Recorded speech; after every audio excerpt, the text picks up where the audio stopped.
Well, Stephen, thank you for joining the show. It's a pleasure to be here. Thanks for having me.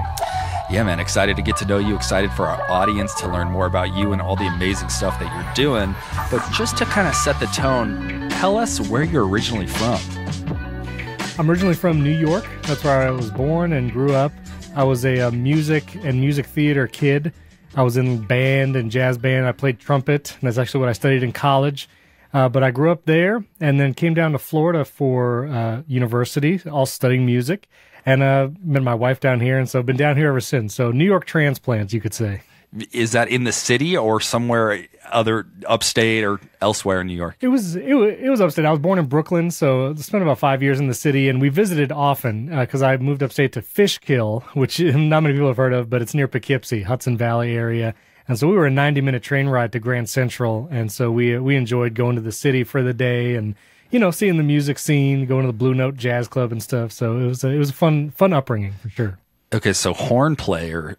So this might age myself, but were you ever involved in like ska or playing ska or listening to ska? No. Okay. I was studying it. I studied classical trumpet. Sure. So I was doing like concertos. I was in a couple jazz bands and some big bands down here in Florida. But in New York, it was mainly like youth orchestras. So like I was playing Sibelius and Mozart and all that. So that's what I was doing. And so, yeah, I'm a musician as well. I play guitar, not in bands anymore, but spent a lot of my 20s playing in like a Sublime style band, I would say. Okay, yeah, sure. But the reason I bring that up is because I find that a lot of musicians maybe tend to, whether or not they still play, but they kind of tend to segue into like production. I think because there's more work in it, it seems like, at least, and two, music is that's a tough grind. So was there some overlap there where you were, a musician and you're like, hey, I kind of can pivot over to this like audio production side, or was there kind of a transition there that made sense? I was just a nerd growing up and then into college. And so at college, I played around with Final Cut Express. Mm-hmm. I got a pirated version of Adobe Photoshop from a friend, and I was doing those kinds of things because I really loved that and getting into web development. And in my first few jobs, they were music primarily, but I ended up doing a lot of side tasks in graphic design, video editing and capture, photography. And then over time, just spending more time, those were more, I guess you could say, sellable skills. It was just more profitable, sure. If you could do video and photography and marketing. And so I just did more and more of that over the years, but it was all self-taught. I never, went to school for that kind of stuff. And then now I'm just doing that for all my work now. It's just videos and podcasts and websites and stuff. Yeah, man, it's so interesting how a lot of music people are just, creative people kind of tend to get into that. Yeah, the Photoshops. I remember having a pirated Photoshop as well. My Photoshop skills now are not anything to write home about. And getting into video editing, yeah, it's so funny how there's so much of that going on. Okay, cool, man. So yeah, that explains a lot. And then, so how did you? And we'll get into the podcast that you run and you host. So how? And if the listeners don't know, tell them a little bit about how you got into tech and started actually making these tech review videos. And you've got to know so much about the Apple ecosystem that it kind of blows my mind how to optimize like every device and little tricks and tips. Like, where did that come from? Because that's impressive. Well, again, I was a nerd at heart, but I was not in the Apple world until college. And my freshman year of college, I saw a classmate. They had a 12-inch G4 PowerBook. And it blew my mind, this tiny device, and he could do all this stuff in GarageBand, and it was amazing to me. And so I knew I had to get it. I didn't know what I was going to do with it, but I had to get it. And so that summer after my freshman year, I saved all my summer money and I bought that 12-inch G4 PowerBook. And it just set me on a course to just totally falling down the Apple rabbit hole, and learning about it. But it was just that being my first computer, teaching myself video editing and Final Cut Express. And, that's one of the things I think that why I have an affinity towards Apple is because they made it so accessible. Like when you bought a Mac, like you just get GarageBand for free. Like you just got iMovie with it. And there were just these powerful applications. And so I loved all of that. And I wanted to talk about tech. And so I started my own podcasts in like 2011, 2012, pretty early. Oh, wow. Like writing my own RSS feeds and text edit, and just kind of like hand rolling these XMLs. and uploading it to a server. And it was just myself, by myself. I wasn't working for anybody. And then in 2015, Apple Insider was looking for writers, which I had done a little bit of technical writing about like cloud services and stuff. And so I applied as a writer, and they hired me. And as I was working with them, I said, listen, I love to podcast, and I know it might not be profitable or marketable, because this was before podcasts were big. This was like before Serial and all that really kind of blew up. And they said, all right, well, let's try it. And they let me launch the Apple Insider podcast in 2015. And I still host and produce that one today. And it's in the top 25 tech shows pretty routinely. And I just love doing it. I love talking about it. And I just fell into that world, head over heels, I guess you could say. Dude, that's awesome that they eventually hired you to do that. That's so cool. So since 2015, and that was like the first legit show, I'm imagining. The one in 2011, 2012, is that kind of pod faded, as they say? Oh, not even pod faded. It's like pod exploded and just buried. I called it, and my wife came up with this name, and it sounds funny, but I give her credit. I think it would have been catchy. I might I lost the domain because I stopped paying for it, but I wish I hadn't. But it was called the Tech Tailor, finding technology that fits you. Tailor like a suit tailor. Okay. And I thought it was so cool. And it was just me. It was just me literally in the attic, because it was the only quiet place because I had young kids. And I would just talk for like 20 minutes about the latest tech news. And I had some people that listened, not a ton, but I just did it for fun. I just did it because I enjoyed it. Very cool, man. And so Apple Insider sounds like a rad gig, rad podcast. So how did you eventually come up with the ideas for the other podcasts that you host? And let's tell our listeners the names of those and just a little bit about what they are. And of course, we'll link to them in the show notes. But for those of you that don't know, Stephen is a multi-dimensional podcaster. He's got several shows. And so let's hear a little bit about those. For sure. So yeah, Apple Insider is the big one. It's a weekly show, talk all about Apple and tech news. And then in 2018, I had a good friend. We both loved movies, and we were like, well, let's just start it and see what happens. If we don't. So we started it. We were just talking about movie reviews. It was rough at first. We didn't really have a format or anything, but over time we had some people that started listening and loyal fan base. And I remember at the 50 episode mark, which is even so much more than most podcasts. If you look at the stats today, most podcasts don't make it past 10 episodes. Mm-hmm. And so if you have more than 10 episodes, you're in like the top 5% of podcasts that are available in Apple Podcasts. And then if you go even longer than that, more than 50, and you're releasing weekly or with some regularity, you're in the top 1%. And so we said after 50 episodes, we're like, listen, we're going to open a Patreon page. Let's see if we have anyone that'll actually pay money for bonus content, and let's see if this is actually viable. And so we did that, and we had people sign up, and it's not a ton of people, but it's enough to say, like, we just enjoy doing it. That's a podcast outside of the tech world, so I just enjoy it. And people actually pay money to hear bonus content every week, and so it's just fun. And so that's movies on the side, and we still do that one. That's been going on 5+ years. And then in the Apple Insider camp, I'm a smart home nerd as well, because that's just kind of co-measured with the whole Apple and tech nerd. Yeah. And there's another guy on the Apple Insider team, Andrew O'Hara, and he is just as much of a smart home nerd. And we thought, well, there's some smart home podcasts out there, but we think we can really do one that will benefit the community, bring a lot of value to it. And we're like living the life. I have like over 100 smart home devices in my house, everything from the garage door to water leak sensors. And so let's see if we can provide some value from this. And so we started that, and it's now on episode 160 or 70, I believe. So we've been doing it for almost 3 years now, and we have a growing audience. That's one that, the Apple Insider podcast kind of had an initial audience just because of the name, and a HomeKit Insider, yes, also because Apple Insider kind of promoted it, but it was more kind of we have to build this thing because it doesn't exist. HomeKit Insider, it's a new-ish name. This is specifically smart home stuff, but it's actually been pretty successful. It's not to the size of the main Apple Insider one, but it's growing, and very loyal fan base. And that's one of the things is when you podcast, you might not get hundreds of thousands of listeners, but if you have a loyal fan base that responds when you have a sponsor and that really engage with you on social media, that is actually measures of success in addition to downloads. And so if you don't obsess about downloads, you can actually see all this other value that you provide to your audience, and it's a big deal.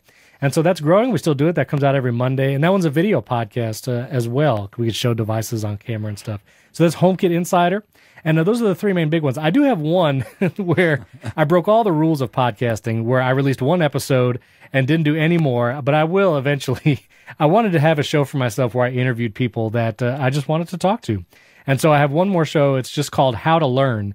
And basically the premise is not just, I don't want to tell people about a topic. I want to show people how you actually teach a topic. And so to actually get teachers in areas who are excellent at communicating the elements of a subject and can help others teach it then to even more people. And so I have one episode of that, but it's with Ed Catmull, which is the co-founder of Pixar. And I was like, if I have one episode and it's the co-founder of Pixar, I'm happy with it.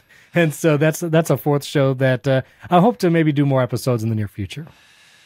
Well, damn, man, that is a ton, and good for you.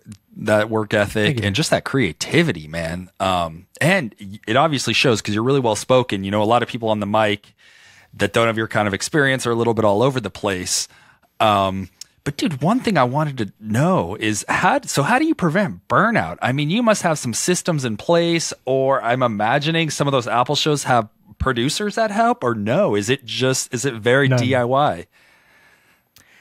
I do pretty much 100%. You know, I plan it. I plan the show. We have a shared note with me and the co-hosts, but I put those in there, like the topics. I plan it. I host it, record it. I do all the editing, 100% of the editing, and I do all the producing also. You know, I put it on the RSS, all of that. And so it is a lot of work, but honestly, recently, some of the AI tools that I've been taking advantage of, like ChatGPT, but also just having good systems in place. And I edit all my podcasts on my iPad, which is unconventional, but I'm actually able to edit very fast on the iPad with my Apple Pencil. And I've trained myself where I can now edit at 2x speed. And there's an app called Ferrite on iPad. I sing its praises all the time. And I can edit at 2x. So I can edit an hour show in actually just about an hour and a half. And I'm granularly editing it. You know, I'm cutting out filler words manually. I'm moving things around, you know, cutting some overlap, over talk. And I can do it pretty quickly, like an hour and a half, maybe 2 hours at the most. And that's the whole editing process. And so, I have a schedule where I record like the Apple Insider and HomeKit Insider shows. I actually record those almost back to back. And so I have like a 2-hour block, and it's very planned. And so 2 hours of recording done. Same day, I edit those 2 shows and get them ready and do all the publishing as well. And so those 2 shows are like an afternoon. Wow. And that's it. And that is, again, very fast because there's some, I do plan ahead, usually the night before, Wednesday night, I'll get the articles together, but that's like 30 minutes an hour. And me and my co-hosts are good at talking extemporaneously because we're all very knowledgeable about these topics and we just love talking about it. And so it's very easy to get an hour show, and it's fun and great rapport. We've been doing it for multiple years. And then using things like ChatGPT now and some of the AI tools have helped just expedite the entire process even more. And so, I'm not working till the late hours of the morning. It's pretty manageable. Dude, that's awesome to hear. The iPad editing. So can you do like a full mix and master and like EQ and level things? And oh, yeah. Okay. So it's like almost a full DAW. Absolutely.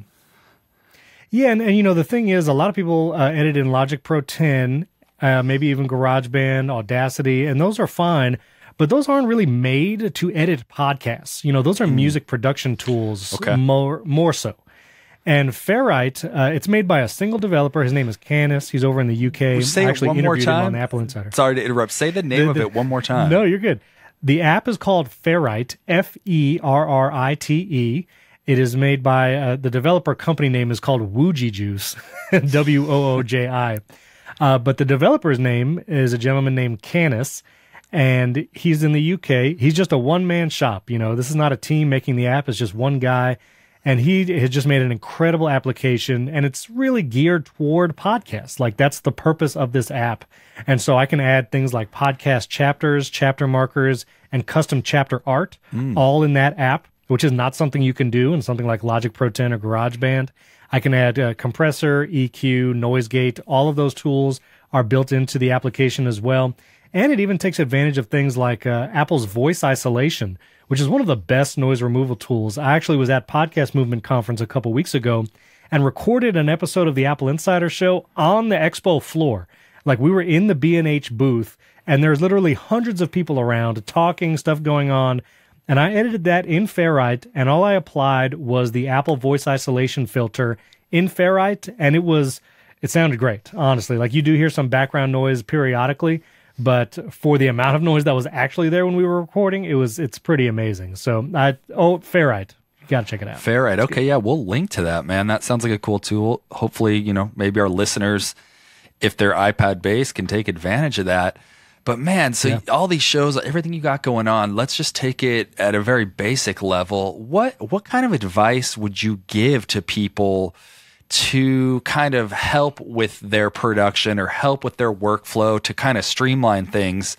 Do you have any advice for someone who may just be starting out and everything you said sounds great, but maybe they're like, wow, like that sounds like a lot. Like what's a good way to get to kind of wrap your head around thinking about how to produce your show and be in a way that makes it easy so you can continue to pump out episodes? Yeah, so I think a couple things. Number one, it's important to choose a topic and a niche that you are passionate about. If you are not passionate about the topic, if this is not something that you already talk about all the time with whoever at a party or with your friends, or this is a topic you're reading about, like, I don't have to think about what to talk about when it comes to technology and Apple devices just because I'm already reading about it. That's what I follow on social media.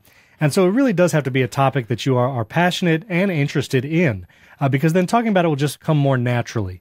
And so I would advise, don't try to follow a topic that looks popular in the current cultural moment, because if you are not naturally passionate about it, like, it's not going to last. It's going to be too difficult. It's going to be too much work. So find something you're passionate and interested in. Number two, consider the format of the show. Because if you were to do, let's say, a fiction podcast, you really want to do something fiction-based, that's a ton of work. Yeah. You're going to be writing script. You're probably going to want to get voice actors. You're going to want music beds, probably sound effects. Like, that's something I personally could not sustain right now. That takes a lot of time. If you want to do an interview show, that's fine, but be aware that that is also unpredictable, because whether or not you can actually book guests and get people to say yes to come on the show, like, that is a greater challenge. And so if you do a format where it's you and a co-host that you can regularly depend upon to be on the show, and it's you both want to do this thing, and, typically there's one doing more of the work, and, if it's you that's want to start the podcast, it's probably be you doing that. But if it's someone that you can rely on and you have a regular co-host, I think that's an ideal format to foster that kind of regular content creation. You don't have to think about who's going to be on the show. You're not trying to send out cold emails for interview guests. Find a co-host. And then even in that, you can add interviews. Like on the Apple Insider podcast, I have 2 regular co-hosts from the Apple Insider staff that are on every week, but I've also done interview shows, and I'll reach out, and if I get somebody, it's a big name that applies to the audience, it's an extra episode, and our listeners love that. If it's applicable and they're an interesting guest, like, it's a win-win all around, and you can still do that. But I'm also not dependent on having interview guests as a regular part of the show. So just consider, like, what is the format going to be? What's sustainable?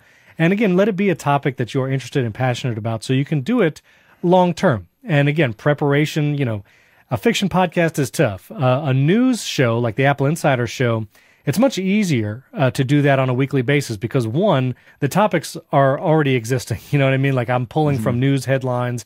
There's always news about Apple. And so and I can add my own ideas. Like, maybe I want to do a top 10 task apps, or maybe I got a new device, Apple World adjacent, and I want to talk about that. You can always mix it up. But when you choose a topic, try to think about, is there ongoing source material that I'm going to be able to pull from all the time? And you could do something like a drama episode. Let's say you are a solo creator and you want to do a show. Maybe it's like This American Life or some kind of investigative journalism feel. That can actually be sustainable because it's just you. Like, you're the only person you have to worry about immediately. But again, do you have time to research? Do you know where to research? Are you doing a topic that you can keep going back for information? I tell people, too, you want to niche down. And so let's say you're a sports fan, you want to do a podcast about sports. Number one, don't do a podcast about all sports or a podcast about the NBA. It's too broad. It's too general. There's already 1,000 shows out there that talk about it. I say think about a niche down, like get very specific. And I always use this example. Instead, if you just love basketball and you want to talk about the NBA, but that's just not sustainable, think about covering a high school basketball team in a small town.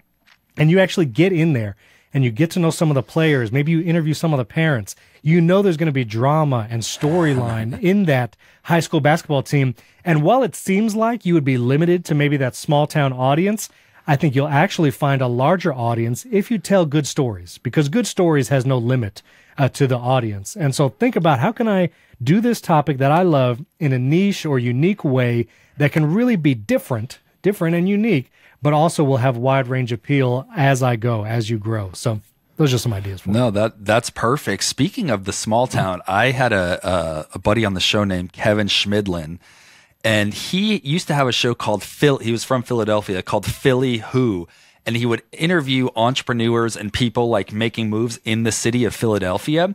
And yeah, on one hand, that might be considered like a smaller niche, but because it was so targeted to people in the city, he had a really easy time like selling advertising for the show, because everybody, all the people buying ad space knew exactly who he was going to be targeting, all Philadelphia type stuff. And so I think that's good. Nice. I do a lot of solo casts because personally it's easier for me. Like you said, booking guests and coordinating that can be difficult and just more time consuming. But I love that. I love, talking about something that you're passionate about that maybe also you have a little bit of expertise in. I think that's key, and that can help sustain you.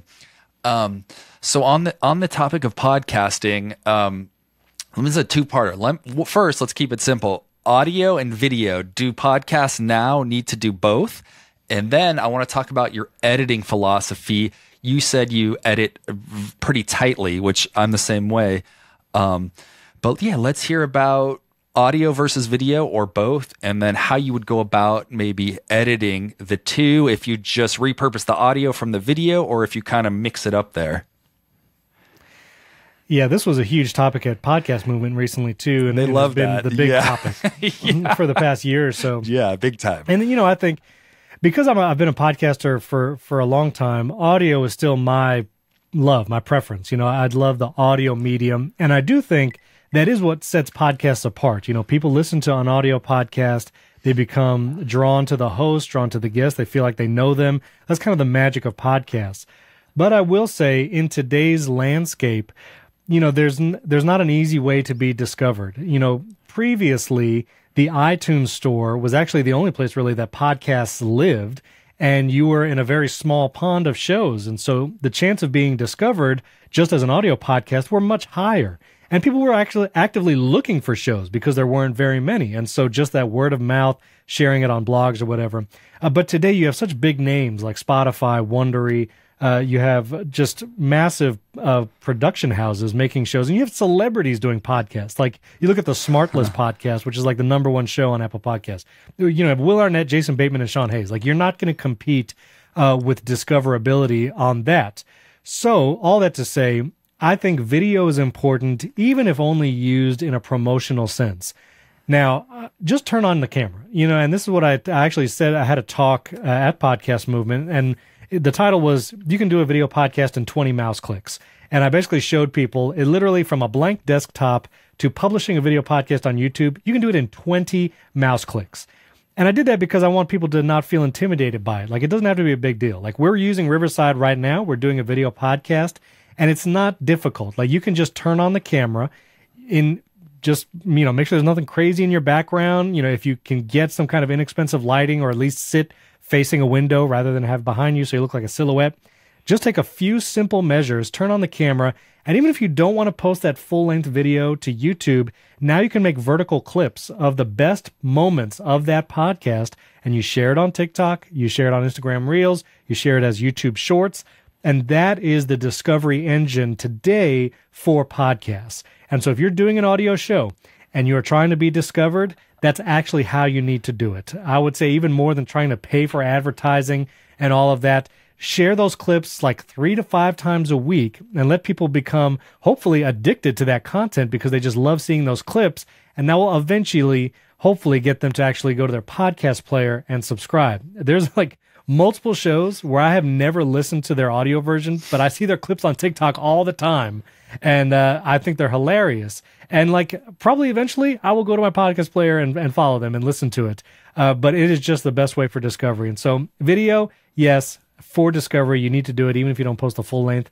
But I would also encourage you, just post the full-length video on YouTube. It's not hard. It's free to do. Riverside makes it super easy. And so just do it. I guess the Nike slogan, as I would say. Yeah. What's your take on like that journey from people seeing the clips to then hop off that app, go into another app, find the podcast, hit subscribe? Because I've always found that, I agree, you have to have clips, if not, if anything, at least to stay relevant and to build your brand. But as far as growing the show, don't you think that's a big leap for someone to see it on TikTok, close TikTok, then go to Apple Podcasts, type, I don't know, some of them, I know you can link to, you could put like your Apple or Spotify link. But it's funny because I'm the same way. I love the current state of comedy, and I watch a lot of the comedy clips on shorts or reels or whatever. And some of them I do follow and I do listen to, like Bert and Theo and such. But those are all the clips I see. Everybody, my friends all day are like DMing me, just constant. But then I'll ask them, all that to say, then I'll ask them, so did you listen to that new episode that Bert did or Theo did? And they're like, well, no.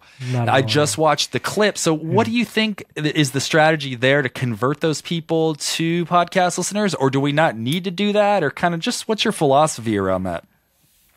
I would say pretty soon we will get to a place where it will be easier to connect the two. Because honestly, having someone follow your podcast outside of video or whatever, like it's a challenge no matter what, because there's just no simple way. You don't know what app they're listening in. Maybe it's Apple Podcasts, maybe it's Spotify, maybe it's YouTube Music. Like you just have no idea. So there's no simple like one-click subscribe for podcasts. And that's historically just been a challenge.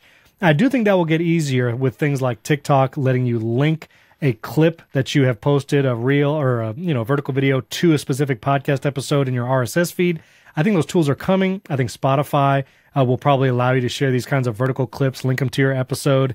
Maybe Apple Podcasts will launch something soon. So right now, I would say don't worry about conversion, and don't also, like in those vertical videos, don't end every video with like, hey, go subscribe in Apple Podcasts or Spotify. Like it turns people off, honestly. Like I realized I pushed on TikTok for a while just to see like how it will go. And I have like 20K followers and like, but it's also like that amount of followers means nothing. Like I can't get anyone from TikTok anywhere else. To convert. They're just there.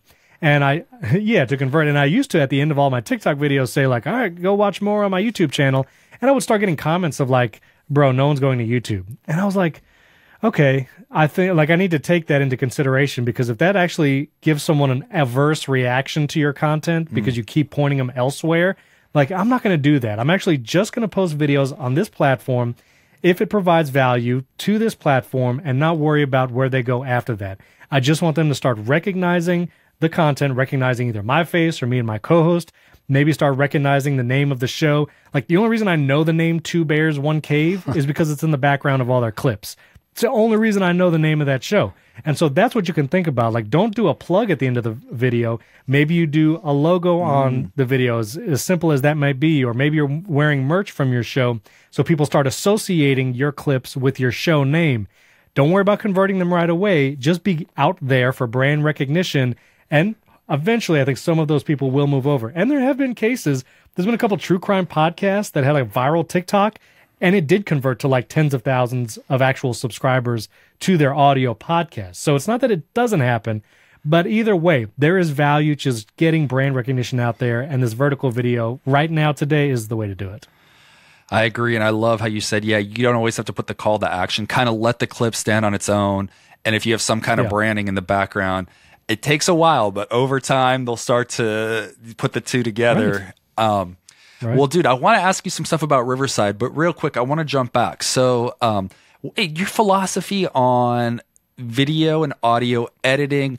Say you edit the video for the video podcast, do you just repurpose the audio, or do you go through the audio separately, or do you try to make them both a little different? With audio, you can obviously hide some stuff easier, but kind of what do you do, and what do you recommend someone who currently has an audio podcast and they're looking to level up to video?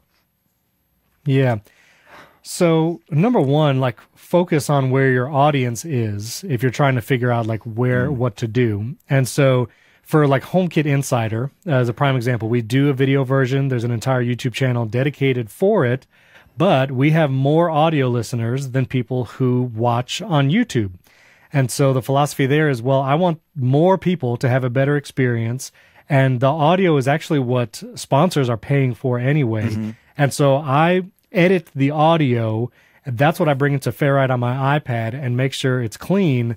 And the video, honestly, like I'll edit out any major gaps or spaces or errors, but that video just goes out pretty much as is. Mm-hmm. And like I do it in Riverside and I push it out, and it never touches like Final Cut. So I still edit the audio specifically. So I'll download those WAV files, I edit it in Ferrite, make that clean. And the video, I largely just post kind of as is, barring any large errors. Movies on the side is the same way because, again, we have just way more audio listeners. And again, I really think video right now, the main driver is discovery as vertical video clips. And so if you're thinking about your pie graph of time that you have to dedicate to your podcast, I would say edit the audio version. I think that's what's actually going to have more long-lasting evergreen potential. You know, your early episodes might be listened to in an audio player. People are most likely not going to watch an early video of your podcast. So I would say focus on the audio.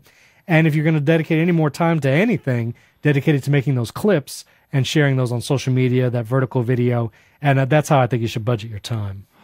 I love that. Yeah, I agree. I think that's a good strategy and a way to be able to do both without getting people burnt out and trying to get all tricky and fancy with the video. And plus, it gets too choppy if you start trying to cut everything as tightly as you cut the audio. It's tougher with video. Yeah, it's tough. It's tough. Well, Stephen, you work at Riverside, which I want to talk about. I've been using Riverside, since maybe like 2018, I think. At least not for this podcast, but produced client shows. That's early. Early. Yeah, early. And actually, this podcast is actually sponsored by Riverside. Shout out to Lisa. That's a disclaimer if you're listening. Stephen also works there. So tell us a little bit about your role there, your title, and what you're responsible for.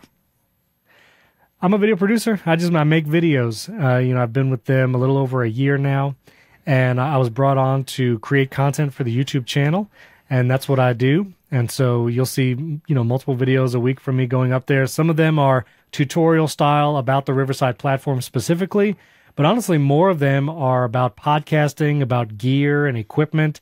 I'm a gear head, like just, again, a nerd at heart. And so I have a bunch of microphones, I have a bunch of audio interfaces. And so I try to advise people and teach them like how to use their mirrorless camera as a webcam or how to make the most of a $40 microphone. And so those are the kind of videos we're making and just providing value and, trying to help podcasters and other video creators. And then if they do remote recording, like Riverside is the best way to do it. And so hopefully they follow the trail down and actually sign up for Riverside as well. And over the past year, I've gotten to go to the 3 podcast conferences and spoke at each of those. So that was a lot of fun. And do some, advising to like business customers on the back end. If some of them use Riverside in really advanced ways with some serious equipment, like NBC Universal uses Riverside. Really? And so, and they have very specific needs, and they're using very particular pieces of equipment. And so I try my best to help them out and troubleshoot things. And so I love being able to do that too, and just kind of hearing how people use Riverside. Dude, I had no idea. And even now, I feel like there's so much more that I could unlock when I use some of the features. But yeah, I can't imagine on that massive professional level what's going on behind the scenes. Is there any, dude, I love the educational videos also. Want to mention that because a big part of what I do is try to educate people. I'm also a gearhead, mostly an audio gearhead because I used to be an audio engineer in recording studios for like hip hop and artists and bands. And so I love that. And I loved, just your passion for educating people about podcasting, about the industry, what's going on, best practices. So speaking of that, let's talk about gear, because I think people can get overwhelmed. And like you said, Riverside makes it super easy to record remotely. But what do you think people get wrong about gear? A lot of people let it hold them back. But what's your philosophy on to start? What do you need? What do you like? Sure. Yeah, I would say you just get a USB microphone. My favorite is the Audio-Technica ATR 2100X. Sure. I talk about it all the time on the Riverside channel. It's a USB-C microphone. I think it's about $70. And I use that microphone for multiple years. And sometimes I still use it when I travel. And so $70 USB microphone will go a long way. And so that is one of the things I feel like a lot of people think they can't start podcasting because they don't have the right gear or the right equipment or whatever. Like, it's just not the case. You can use a $70 microphone and host like an incredibly popular podcast. And honestly, a lot of big podcasts now I see with the Shure MV7, which I think you're using right now. Speaking of which, is that I actually got sent this, but I got to say, for my voice personally, I think my voice, I have an ATR 2100X. I think I sound better on that microphone than this. That's not knocking Shure. They make great equipment, but it's just interesting. $70 mic. I think I sound great on it. It's just interesting how, you got to weigh quality versus price. But I think too, sometimes depending on the mic, you might sound different and you might like the cheaper one. And so you don't have to go out and get crazy. These are super popular and they're great. But that Audio-Technica mic, there's something about it. So good. It's so good. For the Movies on the Side podcast, my co-host Nate, that's the mic he uses. And he uses his iPhone in continuity camera with his iMac for the video side of the podcast. And so he didn't buy he did buy 2 lights for like $50. Sure. So he spent $50 on lights. He's been using the same mic for 5 years. And we're able to do a video podcast. His video looks good. His audio sounds amazing. A lot of times, like, I'm using all this expensive equipment and I hear his audio with that Audio-Technica. I'm like, dang it, why is it so good? And so you don't have to spend a lot of money. And so I think that's where a lot of people get hung up. If you want to spend money, absolutely do it. I mean, I love this setup. This is the Earthworks Ethos microphone. Absolutely love it. Rode microarm is also my favorite. But I will say, I actually had a video recently on the channel. Let me see if I can pull this guy over. Mm-hmm. I had a video. I saw it. You'll see it. You'll see it in the full thing. This is the SM7B. Yeah.